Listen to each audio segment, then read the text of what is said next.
Peace, mercy, and blessings of Almighty One Allah be on all of you. My dear students, most welcome to this platform. Today, inshallah, I shall discuss 8 new questions which already came in examination 2025. Here the question is aldehyde, ketone, and carboxylic acid chapter. Now let's get started. দেখো প্রিয় বাচ্চারা কি বলেছে কোশ্চেনে, the correct order of decreasing acidity of the following aliphatic acids. এখানে 4 ধরনের aliphatic acid আছে, দেখতে পাচ্ছ। একটা ফর্মিক অ্যাসিড আছে, অ্যাসিডিক অ্যাসিড আছে, আর অ্যাসিডিক অ্যাসিডে আলফা কার্বন থেকে 2টো হাইড্রোজেন সরে গিয়ে 2টো মিথাইল গ্রুপ এসছে, আর তারপরটা 3টে মিথাইল গ্রুপ এসছে। এই চারটিকে নিয়ে একটু ডিসকাস করি, চলো।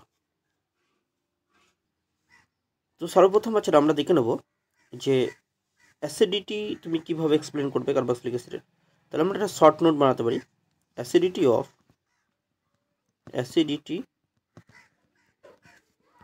of carboxylic acid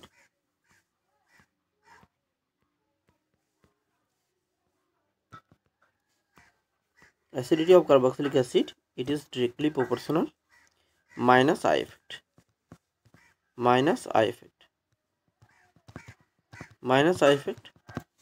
or তুমি লিখতে পারো মাইনাস আর এফেক্ট অথবা এম এফেক্ট, মাইনাস আর এফেক্ট এর সঙ্গে ডিরেক্টলি প্রপোর্শনাল।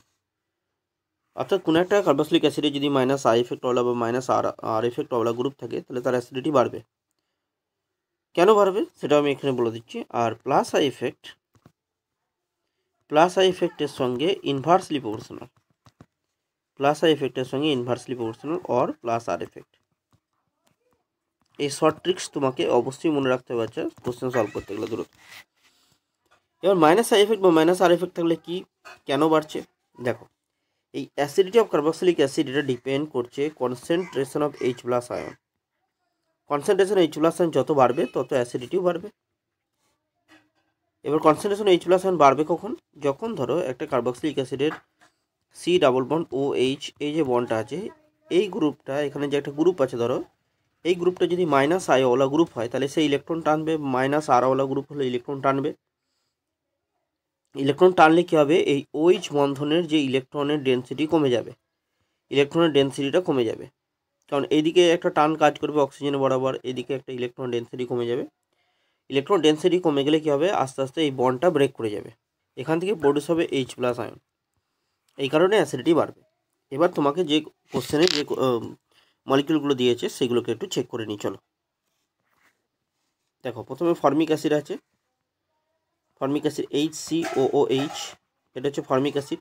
তার মানে এটা হচ্ছে কার্বক্সিলিক অ্যাসিড গ্রুপ, তার সঙ্গে একটা H গ্রুপ আছে। এবার এইচের ক্ষেত্রে আইপিএসি কনভেনশন অনুসারে নো এফেক্ট, এর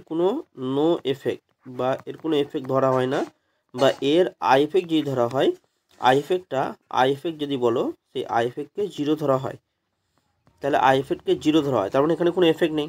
চলো এবার হচ্ছে অ্যাসিডিক অ্যাসিড CH3COOH, এটা হচ্ছে অ্যাসিডিক অ্যাসিড। এই অ্যাসিডিক অ্যাসিডে মিথাইল গ্রুপের কী এফেক্ট আছে তোমরা সকলেই জানো, প্লাস আই এফেক্ট আছে। তাহলে প্লাস আই এফেক্ট থাকার কারণে কি অ্যাসিডিটি কমে গেল। তাহলে ফর্মিক অ্যাসিড যেটা সেটাকে 1 নম্বর দিতে পারি এই দুটোর মধ্যে, আর এটাকে 2 নম্বর দিতে পারি আমরা। এরপরে চলে আসছি যে এই অ্যাসিডিক অ্যাসিডের কার্বনটাতে 2টো হাইড্রোজেন সরিয়ে দেওয়া হয়েছে এবং সেখানে 2টো মিথাইল গ্রুপ অ্যাড করে দেওয়া হয়েছে, 2টো মিথাইল গ্রুপ অ্যাড করা হয়েছে। এক্ষেত্রে কার্বক্সিলিক অ্যাসিডের ব্যাপারটা কী হবে দেখো, এক্ষেত্রে 2টো মিথাইল গ্রুপের প্লাস আই এফেক্ট আছে, তখন প্লাস আই এফেক্ট বেড়ে গেল। আর একটু আগে তোমাদেরকে বলেছিলাম প্লাস আই এফেক্ট বেড়ে গেলে এই কার্বক্সিলিক অ্যাসিড যে গ্রুপ থেকে এখান থেকে H+ আয়ন রিলিজ কম হবে, তাহলে এর তোমার অ্যাসিডিটি কমে গেল। তাহলে অ্যাসিডিটি 3 নম্বর পজিশনে আছে। তাহলে ফার্স্ট হচ্ছে 1 নম্বরে ফর্মিক অ্যাসিড, 2 নম্বরে অ্যাসিডিক অ্যাসিড, 3 নম্বরে এই গ্রুপটা। 4 নম্বরে আরেকটা গ্রুপ আছে কি, এই যে আরেকটা হাইড্রোজেন আছে এটা সরে গিয়ে আরেকটা মিথাইল গ্রুপ আছে। এখন 3খানা মিথাইল গ্রুপ আছে, ধরো 3খানা মিথাইল গ্রুপ, আমি এই বন্ড লাইন ফর্মুলাতে এটা দেখালাম মিথাইল, এখানে এমই আছে 3টে এমই গ্রুপ আছে।